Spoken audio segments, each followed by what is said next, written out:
Hello, welcome back to the channel. This is Jake from Nerd Level Rising, and today we got our sort of seasonal handoff of anime, man. If you're a viewer of the channel from I can't say a long-time viewer because I haven't been around that long, but if you have seen the channel before, you know I'm a big anime fan, and I like to keep up with some of the new currently airing stuff, and let's talk about it today, right? What did we finish? What was really good from last season? And now that we had the new season recently begin, what am I going to watch this time, right? So let's get into it. From last season, I finished, 5 shows from last season. One of them was a holdover from the previous one even, and that was 2.5 Dimensional Seduction. I've mentioned this on the channel multiple times, how this was the story of this girl who really wants to cosplay, but she's shy, right? She doesn't have any friends who are into it. She doesn't know how to do it, but she really, really wants to do it and just showcase her love for the story that she really loves, right? And she meets this guy who is the only member of the manga club because he loves, he's an otaku, right? He loves the manga and anime, whatever, but he also is kind of shy. He doesn't really know how to express it. And they come together and they decide to team up and do this thing and help her cosplay, and he's going to be her photographer. And then it kind of starts off like that.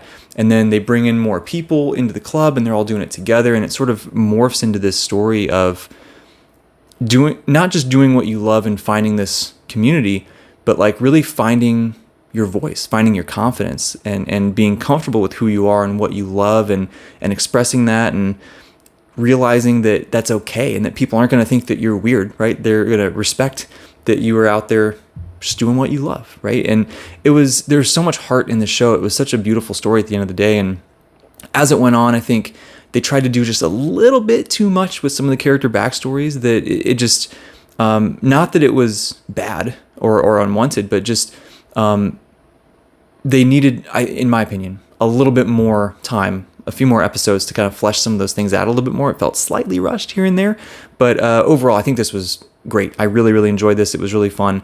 And it was like 24 episodes long, I believe. I watched it on High Dive if anyone is interested. And there you go. So that show was great.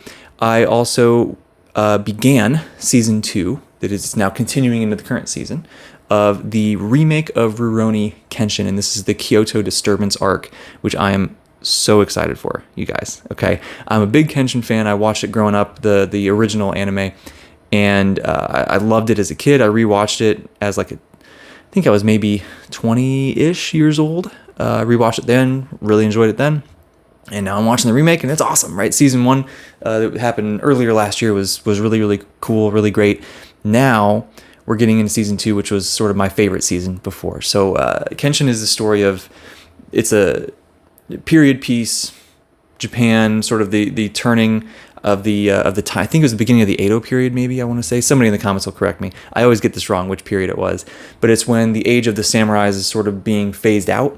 And now police are coming in and they're trying to make sure no one's just carrying swords around, killing people and all this stuff, right? So it's a really different change of the culture and like the government control and things like that. And Kenshin was one of these manslayers, they say, right? And he's trying to basically turn over a new leaf, but also atone for what he did. And now he wanders around and he wants to just help people, right? And kind of make up for the lives that he took away in his past life.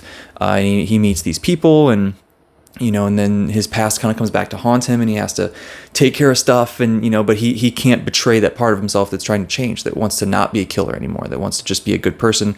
And that's sort of become his guiding light, and that conflict is super interesting. So now as we do all this stuff in season 1 that happens, in season 2, I don't want to spoil anything, but we have basically a new big bad and a new area of Japan that we're going to. Kyoto is where most of this is taking place. So we're seeing some different just different areas that are fun to see displayed on the screen, right? It's fun. And to see things from that time period, like, it just looks beautiful. The art style is beautiful. They really maintained a lot of the original art style, but just updated it a bit. And it's really good, guys. It's really good. So we are now into, we got halfway through the second season, right? In the fall 24 anime season. It was fantastic. So I'm absolutely, spoiler, continuing that here in this one, but I'll circle back to that in a minute. I finished season 2 of Blue Lock. This one was, I mentioned, again, if you've been watching the channel, you know, I was really high on season 1, and then season 2 came out, and I was like, yeah, I'm super stoked. And then the animation was really bad, and a lot of cost-cutting stuff was happening, right? I don't know why they didn't seem to have much of a budget, but it's just a lot of cost-cutting stuff, and they're going through, and I'm like, okay, well, I care enough about these characters and what's happening in the story that I still want to see this through, but man, this is disappointing. And it kept going, and I was like, man, this is disappointing, but I'm hoping maybe they just saved all their budget for the last episode or two, right, to finish this thing off with a bang. And they did, right? They did. That's exactly what happened. The last episode was unbelievable. The animation was incredible, super high emotional moment, certainly the peak of the whole season, and set up a season 3 with some really interesting things going down. So this was like sort of a shonen style sports anime, like similar to like Haikyuu, Kuroko no Basuke, things like that. But this one's all about soccer, and it's this team where it's this ragtag team pulled together of just strikers from all over Japan, and the goal is, we're going to put together this team of these really egotistical people who all want to be the best and hope that this just gauntlet forces them to really level up and become just amazing players because they're so competitive against each other. And then we're going to take them and put them up against the national under 20-year-old team for Japan and just go, you know, up against them in this one winner-take-all game. What's going to happen with the future of soccer in Japan is sort of the idea behind this season, right? So really the entire season almost was this one soccer game, and it was fun, right? We get a lot of character backstory, we get a lot of just these cool kind of heart-pumping moments, even though the animation wasn't good. So that took away from it a bit, but nonetheless, that punch at the end made it worth it, I think. So that show was great. If you like sports anime, I would check it out. If you like shonen stuff, Blue Exorcist has been slept on, which is understandable because season 1 came out like 10 years ago or something, right? And a lot of people just forgot about it. They just fell off, or maybe they don't really watch anime that much anymore. That's fine, right? All that is fine. But it's clicking now, man. You know, we got a completely unrelated season 2 somewhere in the middle there that just, I don't know what that was. Season 3 last year was awesome. I think a really good return to form. And then this past season, we got season 4, right? So it feels like it's just kind of rolling now. And that really, really picked up steam, and it starts to connect back to some things that happened in season 1. So Blue Exorcist is the story of these two brothers who were raised by this priest, and they're sort of now in a school where they're learning to become exorcists so that they can defend humanity against demons who might slip through the gate and sort of torment, you know, humanity, right? So they're there as heroes, essentially. And, you know, we're doing this thing, and we find out immediately in season 1, not a spoiler, right? The premise of the show, that one of them, Rin, is the son of Satan. And we're like, well, how does that work? So he's got these powers, he's got like demon powers, but he's learning to kill demons or exorcise demons. And, you know, so that was interesting premise, right? Now as we're going through, now we're in season 4, so it's hard to talk about without spoiling anything, but this has just evolved into this really complex story with multiple different factions that are at odds against each other, and we're starting to learn more and more about the history and like what's really going on behind the school, right? Where they're learning to become exorcists. What's going on behind some of these demon lords that are out here, right? And like, there's not everything is as it seems, right? So very interesting. If you like just action-packed, sort of found family shonen shows, very, very good. And then the last one, everyone has heard of this now, is Dandadan. That if you like anime, go watch it. This is the most just crazy, wacky, amazing in every way show that has come out in a long time. This is something people are going to be watching for a very, very long time. This is going to be a classic, right? I'm calling it right now. It's funny, it's fast-paced, it's action-packed, it's dark, it's emotional. Like you might cry. There's an episode that made me cry. It is just, it's awesome, man. The characters are fantastic. The music is fantastic. The animation, the sound design, everything, dude. This really, it ticks every single box, and it's hard to even describe what this is about, right? It really is. You know, it kind of starts off with, you know, these two characters that one is really into occult stuff, one is really into alien stuff, and so they sort of dare each other to go try to find what the other one is into and that they're sort of afraid of. And lo and behold, they sort of find both, and everything just gets smashed together and all hell breaks loose. And, you know, we see there's like a well, I don't. It's hard to talk about without spoiling anything. Just go watch it. There you go. Just go watch it. Just trust me, bro. That's what I'll say about this one. Trust me. It's fantastic. So that's what we did in the last season. That is the fall 2024 season that is now wrapped up. And now we're beginning the winter 2025 season. And now I got a handful of shows to talk about that I am getting into. So one, as I mentioned, continuing Rurouni Kenshin. That's just rolling straight through. Fantastic. All the stuff that I said before, just copy paste that here. Keep rolling with it. It's great. Blue Exorcist as well, continuing to roll, right? We got a new season 5 now that's beginning here. If your season 5 is called the Blue Knight Saga, okay? If you know anything about Blue Exorcist, you know that sounds really amazing. So I'm so here for this. I'm very ready. The beginning of the season has been different, but I think it's going to start to pull back the curtain on some of the questions that we have had for some time. So that's really exciting. Solve some of these mysteries and get into there with some of the character interactions and backstories that I think is going to explain some stuff and set up things as we kind of progress towards the end of the story, right? So that's awesome. New one here to get into is Sakamoto Days. And this is one that was pretty hyped up coming into the season and is sort of this story of a retired, like the world's best assassin who is now retired and is trying to just, work his convenience store and have a family. And, shocking to no one, trouble finds him and he has to navigate this stuff, right? So I've seen the first 2 episodes. They were phenomenal. They felt like they were 5 minutes long, right? 25 minutes long, but they just flew by. They're funny. They're fun. They're action-packed. They are, the music is great. The art and animation is great. What immediately comes to mind is Spy Family. And I don't know if this is the same team that made Spy Family or what, but even the story feels kind of similar. Like it almost feels like it could have been the same, mangaka or at least the production team or something. Right? I need to look. I should have looked this up before I made the video, but something is there, and I love Spy Family to death. And Sakamoto Days, I think I'm also going to very much love. It's occurring to me, I haven't been saying where I've been watching these shows. So other than the first one I talked about, all the rest of these I believe I watched on Crunch. Yes, Rurouni Kenshin, Blue Lock, Blue Exorcist, and Dan Da Dan I watched all on Crunchyroll, and Sakamoto Days is on Netflix, at least here in the US. So, okay, so now we're back on track. We have got some more sequels to talk about, right? We get season 4, the final season of Dr. Stone. I love Dr. Stone. Okay, I love Dr. Stone. I know some people have kind of fallen off. The first season everybody was into, but then people have kind of fallen off. I've loved it all the way through. We're seeing this post-apocalyptic world basically where humanity was frozen for thousands of years due to some weird thing that happened that we don't really understand yet. But hopefully we get that explained here more fully in this final season. We've gotten some answers, but not all of them.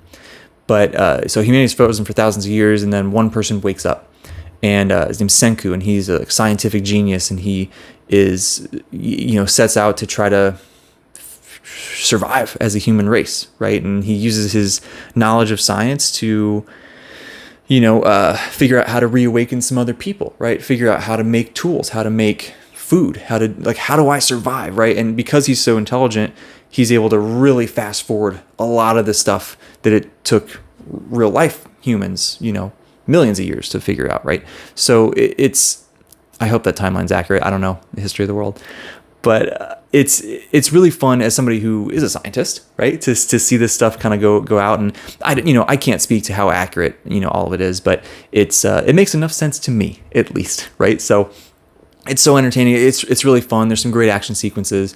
It's great. Right? It's very unique. Also, I haven't seen anything else like it. So now season 1, 2, 3. Now we're in season 4, the final season, and we got some stuff that we have been promised that should happen in this season, or at least premises that should happen in this season, that I'm very, very interested in, very intrigued by how they're going to do it, because there's some scientific advances that will be required that I don't know how they're going to figure this out, but Senku's not let me down yet, so we'll see what happens. Dr. Stone, also on Crunchyroll, season 4, final season. Let's see what happens. Another sequel, we get season 2 of Solo Leveling. This one's on Crunchyroll too. Solo Leveling was one that just really took the community by storm. I mean, that was one that, this is a Korean manhwa, I believe is how you pronounce that, webcomic. And actually, I don't know if webcomic and manhwa are the same thing. I don't know if they are. Korean webcomic. that got adapted into an anime, and I was very skeptical going in. I was like, dude, it's another one of these isekai, like video game level up, do the missions kind of thing. And I was like, those just usually don't really hit for me. And but it was so hyped up. I checked it out just to see what was going on. By far the best in that genre I've ever seen. At least for me personally, I loved it, right? I loved it. And, it's the story, it's exactly that, right? In this world where people have a certain amount of magical power, and they go out and they do these missions. It's like a dungeon, right? They go into a dungeon, they kill the boss, they get the loot, whatever. Maybe they don't level up. That's the key, right? They have this innate amount of power. But they can get new equipment, they can get rich, they can whatever. But this guy has this thing happen where he is able to level up, right? And so he's just sort of progressively getting stronger, and the premise is, that he just becomes incredibly overpowered, which sounds boring, but somehow it's not boring at all. Somehow they make the stakes still feel high, and they make it super interesting still. And season 1 was just great, and season 2 is off to a fantastic start as well.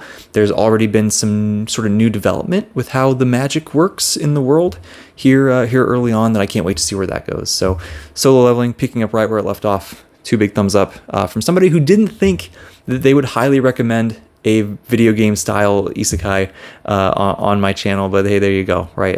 It's definitely worth your time there. And the last one, because I am a English dub elitist for this one specifically, and that is Dragon Ball Daima. I have tried to watch I actually watched all of Dragon Ball Super subtitled in the original Japanese, and I just don't like it, man. I grew up with the English dub Dragon Ball Z, right? I grew up with it. And those voice actors they are Dragon Ball to me, right? They really are. And so when I hear a different voice, and everybody has heard, if you're into this community at all, right?